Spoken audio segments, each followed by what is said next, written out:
আসসালামু আলাইকুম বন্ধুরা, আপনারা কেমন আছেন? আশা করি অনেক ভালো আছেন। এমএস কুকিংয়ে আরও একটা রেসিপি নিয়ে আসলাম। দেখেন আজকে ব্রয়লার মুরগি কীভাবে বানাই। এখানে কুটে ধুয়ে নিচ্ছি ব্রয়লার মুরগি। এখানে আদা রসুন আমি শিলপাটাতে বেটে নিব। এই সাইডে সব কাটাকাটি করে নিছি। এইবার দেখেন আমি আদা রসুনটা বেটে নিলাম। এগুলা এবার মাংসর ভিতরে দিয়ে দিব। একে একে সব মশলা দিয়ে দিব। গুঁড়া মশলাগুলো দেখেন, হলুদের গুঁড়া, মরিচের গুঁড়া, লবণ, জিরে গুঁড়া, ধনে গুঁড়া সব দিয়ে দিলাম।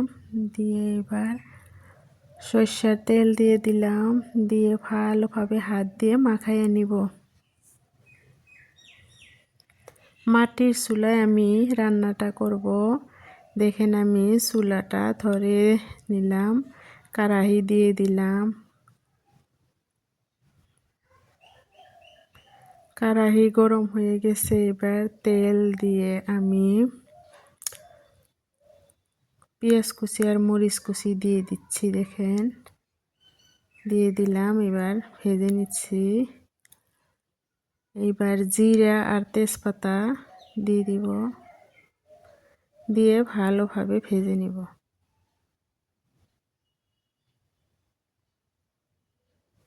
এবার মাংসটা আমি ঢেলে দিব। আশা করি ভিডিওটা ভালোই লাগবে। যদি ভালো লাগে লাইক কমেন্ট শেয়ার করেন, সাবস্ক্রাইব করে দিয়েন, নতুন বন্ধু হয়েন, সাথেই থাকেন। ভালোভাবে মাংসটা আমি কষায় নিব। ঘরোয়াভাবে আমি মাটির চুলায় ব্রয়লার মুরগির রেসিপিটা বানাইলাম, আপনারা দেখেন।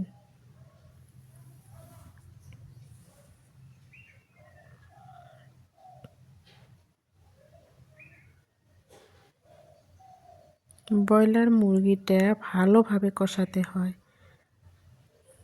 যত কষাবেন ততই টেস্ট হবে ব্রয়লার মুরগিটা।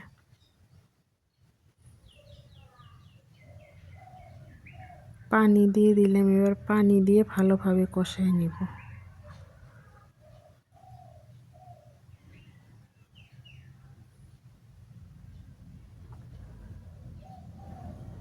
কে কোথায় থেকে দেখছেন কমেন্টে জানাইবেন।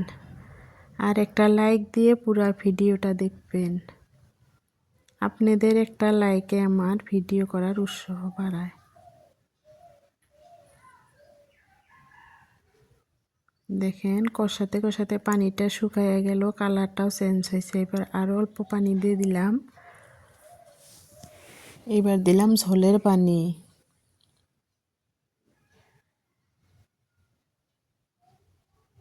মাংসটা দেখেন আমার হয়ে গেছে। ফাইনাল লুকটা দেখেন কত সুন্দর হয়েছে।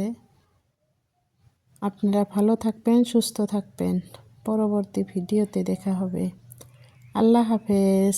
আসসালামু আলাইকুম।